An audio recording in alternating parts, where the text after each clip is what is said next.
Hello, welcome to my YouTube channel. My name is Roshni Kushwaha और मैं एक टॉपिक लेके आई हूँ प्राइम नंबर का। इसको मैं बताऊंगी बहुत ही अच्छे तरीके से। आप सभी से निवेदन है कि आप लोग वीडियो में लगातार बने रहिएगा और अच्छे से पढ़िएगा, ठीक है। कोशिश करूँगी बहुत ही आसान तरीके से पढ़ाऊँ समझाऊँ ताकि सबको समझ में आए। जैसे प्राइम नंबर्स में क्या होता है कि बहुत लोगों को क्लियर ही नहीं होता है कि प्राइम नंबर होता क्या है। पूछा जाता है कि भाज्य संख्या किसे कहते हैं, तो बच्चे बताते हैं कि 2, 4, 6, 8 ये भाज्य संख्या है। वो सम संख्या को भाज्य संख्या बता देते हैं। तो मैं बता रही हूँ, देखिएगा अच्छे से। प्राइम नंबर्स क्या होता है? अभाज्य संख्या, हिंदी में अभाज्य संख्या कहते हैं, जो स्वयं से कटे और एक से कटे, उसी को अभाज्य संख्या कहते हैं। जैसे मान लीजिए 2 है, एक से कटेगा और खुद से कटेगा, यानी कि ऐसी संख्या जो केवल एक से कटे और स्वयं से कटे, उसको अभाज्य संख्या कहेंगे। प्राइम नंबर्स, इसके कितने फैक्टर होते हैं? 2 फैक्टर होते हैं। 2 फैक्टर यानी कि 2 ही गुणनखंड होंगे, 2 से ज़्यादा नहीं होगा। 2 से ज़्यादा होगा तो वो कंपोजिट नंबर हो जाएगा, भाज्य संख्या। जैसे मान लीजिए 3 है, 3 किससे कटता है? 1 से कटता है, 1 से कटता है और 3 से कटता है। यानी कि ऐसी संख्या जो 1 से कटे और स्वयं से कटे, उसको अभाज्य संख्या कहते हैं। ये किससे किससे कटता है? 1 से और 3 से। तो कितने फैक्टर हुए इसके? 2। हमेशा 2 ही फैक्टर्स होंगे। 5 अगर ले लें तो ये भी किससे कटेगा? 1 से कटेगा और 5 से कटेगा, और स्वयं से कटे वो सभी क्या होते हैं? अभाज्य संख्या होते हैं। अब कंपोजिट नंबर्स देखते हैं। भाज्य संख्या मतलब कि ऐसी संख्या जो एक से भी कटे और स्वयं से भी कटे और इन दोनों को छोड़ के किसी अन्य संख्या से भी कटे, उसको भाज्य संख्या कहते हैं। यानी कि इसके 2 से ज़्यादा फैक्टर होंगे, मोर देन 2 फैक्टर्स, ठीक। जैसे मान लीजिए 6 है, 6 अगर 6 को ले लें तो ये किससे किससे कटेगा? 1 से भी कटेगा और स्वयं से तो कटेगा ही, लेकिन और किससे कटेगा? 2 से कटेगा, 3 से कटेगा। यानी कि 1 को और स्वयं को छोड़कर अन्य किसी संख्या से भी तो कट रहा है, इसीलिए इसको भाज्य संख्या कहेंगे। भाज्य संख्या का मतलब ही होता है कि जो 1 और स्वयं को छोड़ के अन्य किसी तीसरी संख्या से भी विभाजित हो जाए, उसको भाज्य संख्या कहेंगे। जैसे 12 है, 1 से कटेगा और स्वयं से कटेगा, ठीक है, लेकिन इसको छोड़ के अन्य संख्याओं से भी तो कटेगा। 2 से कट जाएगा, 3 से कटेगा, 4 से और 6 से। यानी कि इसके कितने फैक्टर्स हुए? 6 फैक्टर्स हुए। मोर देन 2 फैक्टर्स, यानी कि 2 फैक्टर से ज़्यादा फैक्टर होंगे तो वो भाज्य संख्या होगा, और जिसके केवल 2 ही फैक्टर्स होंगे वो क्या होगा? अभाज्य संख्या। अभाज्य जो किसी से कटे ही नहीं, बस 1 से कटे और स्वयं से कटे, ठीक। इतना समझ में आया? तो इसके आगे चलते हैं। प्राइम नंबर्स में कुछ पॉइंट्स है। जैसे फर्स्ट प्राइम नंबर क्या होता है? फर्स्ट प्राइम नंबर 2 होता है और ये इवन है, सम संख्या है। एकमात्र यही अभाज्य संख्या है जो सम संख्या है, 2। सबसे छोटा प्राइम नंबर यानी कि पहला प्राइम नंबर 2 होता है। कैसे 2 होता है? अभी मैंने डिफिनीशन बताया कि जो 1 से कटे और स्वयं से कटे, यानी कि 2 फैक्टर हो, उसको क्या बोलते हैं? प्राइम नंबर्स बोलते हैं। जिसके बस 2 ही फैक्टर्स हो। अगर 2 से कम 1 लेते हैं, 1, तो उसके तो बस 1 ही फैक्टर होगा, 1 से कटेगा। लेकिन इसका डिफिनीशन क्या होता है? 2 कटे, 2 से, एक तो 1 से, एक तो स्वयं से। 1 है केवल 1 से कटेगा, 2 है 1 से कटेगा और 2 से कटेगा। तो ये पहला प्राइम नंबर होता है 2। 1 से 50 के बीच में कितने प्राइम नंबर्स होते हैं? कितने होते हैं? तो ये 15 होते हैं। याद करने वाली चीज़ें हैं, अभी मैं बता भी दूंगी लिख के। 1 से 50 तक 15 होते हैं, और 1 से 100 तक कितने प्राइम नंबर होते हैं? 25, ठीक। अब बात करते हैं कंपोजिट नंबर्स की, भाज्य संख्या। इसमें जो पहला कंपोजिट नंबर होता है, पहला भाज्य संख्या, वो क्या होता है? जैसे मान लीजिए 1, 2, 3, 4, ऐसे नंबर्स हैं, बढ़ते जाएगा। एक तो अभाज्य संख्या भी नहीं है और भाज्य संख्या भी नहीं है। 2 क्या है, इसमें चला गया प्राइम नंबर्स में। 3 है, ये भी 1 से कटता है और 3 से कटता है, यानी कि 2 ही फैक्टर है इसके भी, तो ये भी तो इसी में जाएगा, प्राइम नंबर्स में ही, भाज्य संख्या में ही। अब ये 4 है जो 1 से कटेगा, 2 से कटेगा और 4 से कटेगा, यानी कि 1 से कटेगा, स्वयं से कटेगा और इन दोनों को छोड़ के आने किसी तीसरी संख्या से भी कट रहा है। तो ये किसका डिफिनेशन है, कंपोजिट नंबर का। तो पहला कंपोजिट नंबर क्या होगा, 4 होगा। अब 1 से 50 के बीच तक, 1 से 50 तक कितने कंपोजिट नंबर्स होते हैं? तो आप सोचेंगे कि अगर 1 से 50 तक प्राइम नंबर 15 है तो 15 घटा देंगे 50 में से तो कंपोजिट नंबर हो जाएगा। तो ऐसा बिल्कुल भी नहीं है, क्योंकि 1 से 50 तक अगर 15 प्राइम नंबर है और 50 में से 15 घटा देते हैं तो 35 बचेगा। तो क्या 35 नंबर है कंपोजिट नंबर 1 से 50 के बीच में? नहीं। 35 क्यों नहीं है? क्योंकि ये भी तो माइनस हो रहा है, 1 भी तो माइनस हो रहा है। 1 ना प्राइम नंबर्स है और ना ही कंपोजिट नंबर्स है, तो 1 को भी माइनस कर देंगे। 35 - 1 ये 34 होगा। इतने इतने कंपोजिट नंबर होते हैं 1 से 50 के बीच में। ऐसे ही 1 से 100 के बीच में कितने कंपोजिट नंबर होंगे? तो जब प्राइम है 25 तो कंपोजिट कितना होगा? 75। जी नहीं, बिल्कुल गलत जवाब। अगर 75 बोलेंगे तो गलत होगा, क्योंकि 25 प्राइम नंबर है और 100 में से 25 माइनस कर देंगे तो 75 होगा, लेकिन इस 1 को भी तो माइनस करना है। 1 ना प्राइम है ना कंपोजिट है, तो एक और माइनस कर देंगे तो ये हो जाएगा 74। ये 1 से 100 के बीच का प्राइम नंबर कंपोजिट नंबर कितना होगा? 74। और 1 से 100 के बीच प्राइम नंबर होगा 25, 1 से 50 तक 15। तो चलिए देखते हैं कौन कौन सा प्राइम नंबर्स होता है 1 से 100 के बीच। लिखते प्राइम नंबर्स क्या क्या है? 2 लिखे हैं, 3, 5, 7, 11, 13, 17, 19, ये सभी प्राइम नंबर्स लिखे हैं। जो केवल 1 से कटता है और स्वयं से कटता है उसको प्राइम नंबर्स बोलते हैं। तो वही सब यहाँ पे लिखे हुए हैं। अगर यहाँ से देखिए बहुत सारे क्वेश्चन क्लियर हो जाएंगे।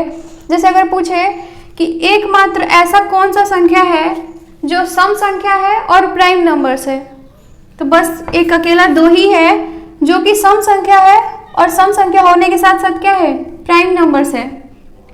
उसके बाद से पूछे सबसे छोटी प्राइम नंबर्स क्या होती है, तो भी 2। सबसे छोटी विषम प्राइम नंबर्स, विषम अभाज्य संख्या, तो 3, क्योंकि ये तो सम है, तो सबसे छोटी विषम अभाज्य संख्या 3। अगर पूछे एक अंकों की सबसे बड़ी अभाज्य संख्या, तो 7 हो जाएगा। एक अंकों की सबसे बड़ी अभाज्य संख्या 7। 2 अंकों की सबसे छोटी अभाज्य संख्या, 2 अंकों की सबसे सबसे बड़ी अभाज्य संख्या 97। 97 के बाद से 101 आ जा रहा है जो कि 3 अंकों की है। तो ये जो 97 है ये 2 अंकों की सबसे बड़ी अभाज्य संख्या है और 3 अंक यहाँ से शुरू हो जा रहे हैं। 3 अंकों की सबसे छोटी अभाज्य संख्या कोई पूछे तो 101 और 3 अंकों की सबसे बड़ी अभाज्य संख्या 997। तो यहाँ से देखिए 1 से 100 तक के बीच में, यहाँ तो 101 है तो यहीं तक काउंट होगा, और यहाँ से 1, 2, 3, 4, 5, 6, 7, 8, 9, 10, 11, 12, 13, 14, 15, 16, 17, 18, 19, 20, 21, 22, 23, 24, 25। अभी हमने बताया 1 से 100 तक के बीच में कितनी अभाज्य संख्या है, तो 25, यानी कि 2 से लेके और 97 तक 25 प्राइम नंबर्स हैं। अब ये एक क्वेश्चन है 50 से 100 तक कुल कितनी अभाज्य संख्या है? 50 से 100 तक, यानी कि 50 कहाँ से स्टार्ट हो रहा है? यह 47 है और ये 53, यानी कि यहाँ से लेके और 100 तक कितनी अभाज्य संख्या है? तो इसको निकालेंगे कैसे?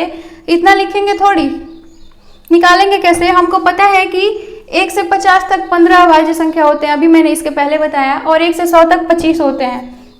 हमको निकालना है 50 से 100 तक, तो क्या करेंगे? सबसे पहले 1 से 100 तक निकाल लेंगे। 1 से 100 तक अभाज्य संख्या, और इसमें से माइनस कर देंगे 1 से 50 तक का। 1 से 50 तक अभाज्य संख्या, ठीक। तो 1 से 100 तक कितना बताया है इसके पहले? 25 माइनस, अब क्या करेंगे? 1 से 50 तक कितने अभाज्य संख्या होते हैं? 15 होते हैं। अब 25 में से 15 माइनस करेंगे तो 10, और यही 10 क्या है, 50 से 100 तक कुल अभाज्य संख्या हो गया 10। 50 से 100 तक पूछे तो 1 से 100 तक हमको पता है कि 25 होता है, और 1 से 50 तक का घटा देंगे तो 50 से 100 तक का मिल जाएगा 10। देख भी लीजिए 50 से 100 तक के बीच में 1 2 3 4 5 6 7 8 9 10, यही वाला 10 हो गया। अब मान लीजिए कोई क्वेश्चन हो 1 से 100 तक कुल कितनी विषम अभाज्य संख्या पूछे तो कितनी विषम अभाज्य संख्या है।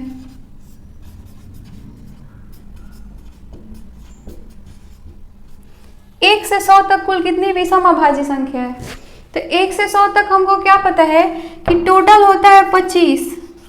1 से 100 तक पूरा अभाज्य संख्या होता है 25, लेकिन हमसे पूछा क्या है, विषम अभाज्य संख्या, और हमको पता है कि एक इकलौता यहाँ पे सम अभाज्य संख्या है, तो इसको माइनस कर देंगे क्योंकि विषम पूछ रहा है, तो ये माइनस कर देंगे। एक बार है ना सम संख्या, एक माइनस कर देंगे, ये हो जाएगा 24।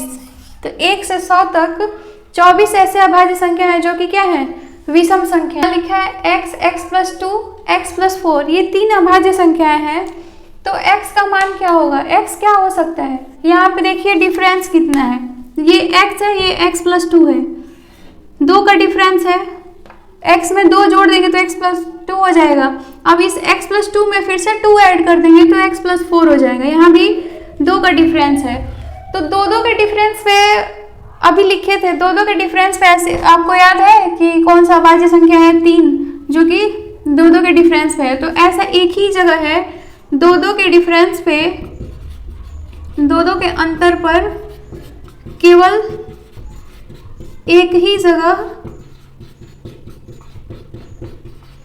जगह अभाज्य संख्या है, और वो क्या है,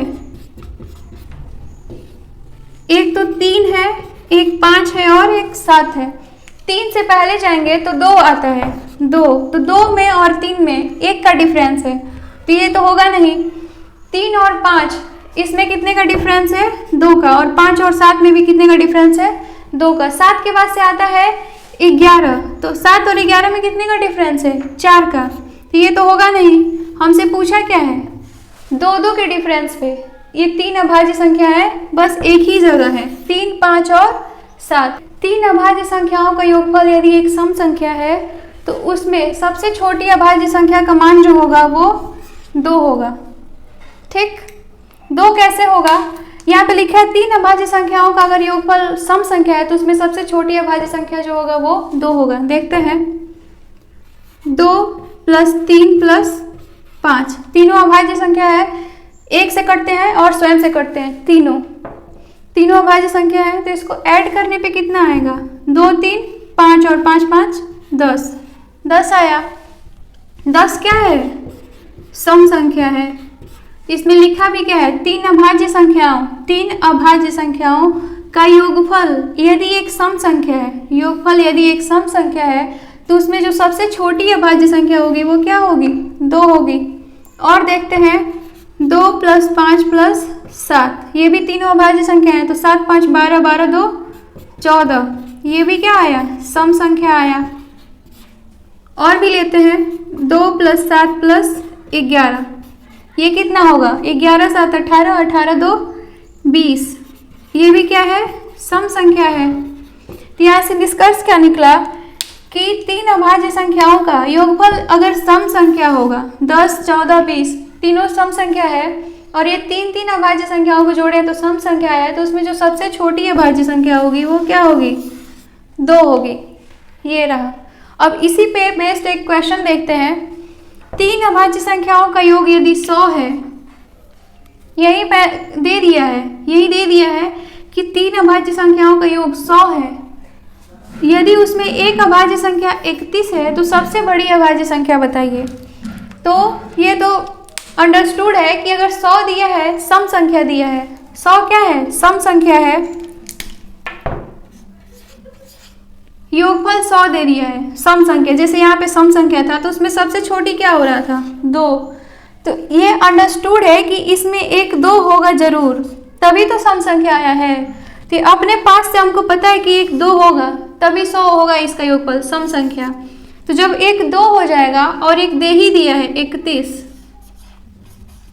एक 31 दे दिया है, एक और पूछा है ये वाली संख्या, ये सबसे बड़ी संख्या क्या होगी ये पूछा है। तो एक 2 हो गया, एक 31 हो गया, 2 प्लस 31 प्लस इसको नहीं पता है ये, तो x मान लेते हैं, और ये दिया कितना है 100। तीनों अभाज्य संख्याओं का योगफल 100 है, तो x बराबर हो जाएगा, ये 2 प्लस 31 कितना होगा 33, और ये 33 इधर जाएगा तो 100 माइनस 33, तो x बराबर क्या हो जाएगा 67, ये होगा 67, ये सबसे बड़ी अभाज्य संख्या। तो ऐसे ही अगर पूछ दे कि 3 अभाज्य संख्याओं का योगफल, यहाँ तो 100 दिया है, मान लीजिए 120 दे दे, चाहे कुछ भी दे दे, सम संख्या दे, और उसमें एक अभाज्य संख्या बता दे, तो हमको अपने पास से 2 लिख लेना है, क्योंकि एक 2 होगा तभी वो सम संख्या होगा योगफल उसका। एक 2 हो जाएगा और एक क्वेश्चन में दिया रहेगा वो, और तीसरा तो ऐसे ही निकल जाएगा। अभाज्य संख्या की पहचान, मान लीजिए कोई अंक दे दे, संख्या दे दे कि पूछे कि प्राइम छोटी संख्या रहेगा तो पता ही चल जाता है कि अभाज्य है, 1 से कटेगा, स्वयं से कटेगा। लेकिन मान लीजिए बड़ी संख्या दे दे, 101 दिया है कि क्या अभाज्य संख्या है या नहीं, तो इसमें तो आप भाग दे के देखते रह जाएंगे, 1 से 2 से 3 से 4 से, ऐसे तो टाइम लगेगा। पहचान इसकी कैसे करते हैं कि ये अभाज्य संख्या है कि नहीं, क्या करते हैं 101 लिख लेंगे, ठीक है। अब इसके ठीक आगे की वर्ग संख्या लिखेंगे, इसके ठीक आगे की वर्ग संख्या,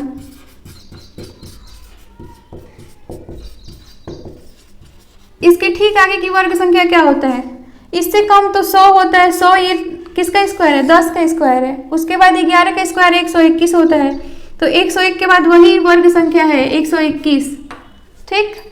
इसके ठीक आगे की वर्ग संख्या 121 हो गया। अब ये 121 किसका स्क्वायर है 11 का। अब क्या करेंगे 11 से कम सभी अभाज्य संख्या लिखेंगे, 11 से कम सभी अभाज्य संख्या,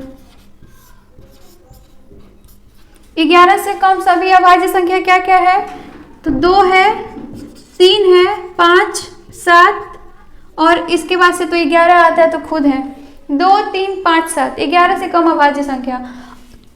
अब इस चारों से मतलब बारी बारी इसमें भाग देंगे, एक बार 2 से देंगे, बारी बारी भाग देंगे, 2 से भाग देंगे 101 में तो नहीं कटेगा, क्योंकि यूनिट डिजिट इसका 1 है। 2 से तभी कटेगा जब यूनिट डिजिट सम संख्या हो, 2 हो, 4 हो, 0 हो, 6, 8 ऐसे हो, तब 2 से कटेगा। 3 से भी नहीं कटेगा, भाग देके देखिए, 5 से भी नहीं कटेगा और 7 से भी नहीं कटेगा। तो अब क्या करेंगे, अगर नहीं कटे तब अभाज्य संख्या होगा। अगर नहीं कटेगा तो अभाज्य संख्या होगा, तो 2 से भी नहीं कटेगा, 3 से भी नहीं कटेगा, 5 से भी, 7 से भी नहीं कटेगा। तो जब नहीं कट रहा है तो अभाज्य संख्या, और अगर कट जाए तो भाज्य संख्या। अब एक और क्वेश्चन, 241 को चेक करके बताना है कि अभाज्य है कि नहीं है। ऐसे ही करेंगे, ठीक आगे की वर्ग संख्या, 241 के बाद से ठीक आगे की वर्ग संख्या होता है 256, और ये 16 का स्क्वायर होता है, 16 का स्क्वायर। अब क्या करेंगे, वहाँ पे 11 से कम सभी अभाज्य संख्या लिखे, यहाँ पे 16 से कम सभी अभाज्य संख्या लिखेंगे, जो 16 से कम हो, तो 2 होगा, 3, 5, 7, 11, इसके बाद से आएगा 13, ठीक। अब इन सब से इसमें 241 में भाग देंगे बारी बारी और देखेंगे कटेगा कि नहीं, तो ये भी नहीं कटेगा, आप चेक कीजिएगा। जब नहीं कटेगा तो ये भी क्या है, अभाज्य संख्या है, और ये भी क्या है, अभाज्य संख्या है। इतना समझ में आया। मैंने फिर से प्राइम नंबर्स लिख दिया क्योंकि सबको भूल गया होगा, अभी थोड़ी देर पहले ही तो बताया है। जैसे 2, 3, 5, 7, 11 ये सभी अभाज्य संख्या हमने लिख दिया है। इस पे क्वेश्चन देखिए, ये तो नोट है कि 11 या 11 से बड़ी सभी अभाज्य संख्या की इकाई का अंक 1, 3, 7 या 9 होगा। 11 या 11 से बड़ी अभाज्य संख्या सब देखिए, इसीलिए मैंने यहाँ पे लिखा है। इसके इकाई का अंक या तो 1 होगा, या तो 3 होगा, या तो 7 होगा, या तो 9 होगा। चेक कीजिए। 11 है, 11 का इकाई अंक क्या है? 1 है। 1 13 में इकाई अंक 3 7 9 3 9 1 7 1 3 7 3 9 1 7 1 ऐसे। यानी क्या क्या आ रहा है? या तो 1 आ रहा है, या तो 3 आ रहा है, या तो 7 आ रहा है, या तो 9 आ रहा है। इन्हीं चारों में से कुछ एक आ रहा है। सब में देखिए ये नोट है कि 11 से बड़ी सभी संख्याओं का, अभाज्य संख्याओं का इकाई का अंक जो होता है इन्हीं चारों में से कोई एक होता है। तो अगर इस पे कुछ क्वेश्चन दिया जाए जो कि एग्जाम में पूछा जाता है कि मान लीजिए 3 अंकों की किसी अभाज्य संख्या की इकाई का अंक क्या होगा, तो सबको पता है कि 11 से बड़ी संख्याओं का इकाई अंक इन्हीं चारों में से कोई एक होगा। तो जब 3 अंकों की है तो वो भी तो 11 से बड़ी है, और जब बड़ी है और अभाज्य संख्या के इकाई का अंक पूछ रहा है तो क्या होगा? इन्हीं चारों में से कुछ होगा। 1 3 या 7 9। ऑप्शन देखिए 2 दिया है तो 2 तो कभी नहीं होगा, 2 तो पहले ही है। 3 और 5 भी तो नहीं है कहीं भी, 6 भी नहीं है, 0 भी नहीं है, तो आंसर क्या होगा? 3। इन्हीं चारों में से कोई एक खोजना है। 3 है। ये देखिए 2 अंकों के अभाज्य संख्या की इकाई का अंक कौन सा नहीं होगा? 2 अंकों की सारी अभाज्य संख्या है ये, तो इकाई का अंक यही 4 आ रहा है। अब पूछा है कि कौन सा नहीं होगा, तो ये चारों को छोड़ के बाकी जो होगा वो नहीं होगा। 1 यहाँ पे है, 1 तो होता ही है, 3 भी होता है, 7 भी होता है, लेकिन 5 कहीं दिख रहा है इकाई अंक में? कहीं नहीं दिख रहा है। अगर 5 होगा, मान लीजिए 13 लिखा है और यहाँ पे 15 लिख देते हैं, 15 इकाई अंक 5, तो ये 15 1 से भी कटता, 3 से भी कटता, 5 से भी कटता और 15 से भी कटता। 4 फैक्टर्स हो जाते हैं, तो ये प्राइम नंबर्स रहता ही नहीं, कंपोजिट नंबर हो गया। 19 के बाद अगर 20 लिख दें तो इकाई अंक 0, तो वो भी, उसके भी कई फैक्टर हो जाएंगे। 25 लिख दें, इसके भी कई फैक्टर हो जाएंगे। तो कभी इकाई अंक 5 नहीं हो सकता प्राइम नंबर्स के, इकलौता 5 यही है, और इसमें 1 अंक है। और हमको क्या बोला गया है? 2 अंकों के अभाज्य संख्या में इकाई अंक कौन सा नहीं होगा? तो यही 5 नहीं होगा। अगर इकाई अंक 5 हो गया तो वो अभाज्य संख्या नहीं, भाज्य संख्या हो जाए। ये लास्ट क्वेश्चन है। लिखा है कि 3 अंकों की एक अभाज्य संख्या की इकाई का अंक x है, तो x के सभी संभावित मानों का योग कितना होगा ये बताना है। कितने अंक है? 3 अंक। 3 अंकों की अभाज्य संख्या है और इकाई का अंक x दिया हुआ है, तो x के सभी संभावित मानों का योग कितना होगा ये बताना है। तो अभी हमने बताया कि 11 या 11 से बड़ी सभी संख्याएं, सभी बड़ी अभाज्य संख्याओं का इकाई अंक क्या हो रहा था? या तो 1 हो रहा था, या तो 3 या 7 या 9। तो इसमें 3 अंक है, तो 3 अंकों की कोई भी संख्या होगी वो भी तो 11 से बड़ी ही होगी। तो इसका इकाई अंक क्या क्या हो सकता है? या तो x 1 हो सकता है, या तो 3 हो सकता है, या फिर 7 हो सकता है, या ये 9 हो सकता है। ठीक, इकाई अंक इतना चारों में से कोई एक हो सकता है। और पूछा क्या है? सभी संभावित मान, यानी कि इतना संभव मान है, संभावित मान, या 1 होगा, या 3 होगा, या 7 होगा, या 9 होगा, इसी का योग बताना है। तो कितना होगा? 9 7 16, 16 3 19 और 19 1 20। तो ऑप्शन नंबर क्या होगा? सी 20, ये वाला आंसर। ठीक है, तो आप सभी से रिक्वेस्ट है कि वीडियो को पूरा देखिएगा और मुझे लगता है कि समझ में आएगा। ठीक है, थैंक यू।